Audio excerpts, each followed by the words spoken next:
Today we have a 2008 Dodge Ram.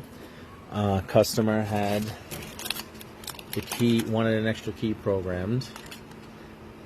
Someone came to the house, programmed a key, it's the original, and then erased the program inside the computer.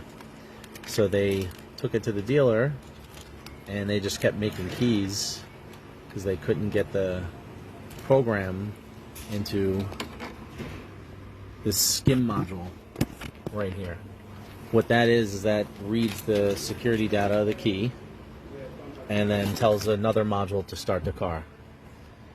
So here's the ignition switch here, which runs up into the screen module, which then goes to those two data lines, which talks to this data line, and then tells the starter to start.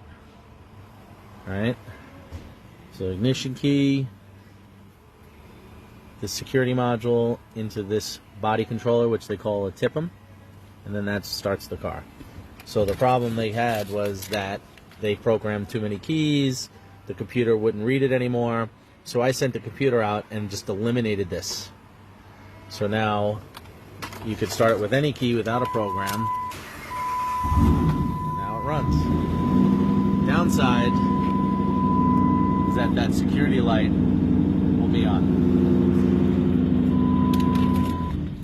So I can remove that security light out of the cluster, but this car sat since August, not running, until I sent this computer out to remove that module.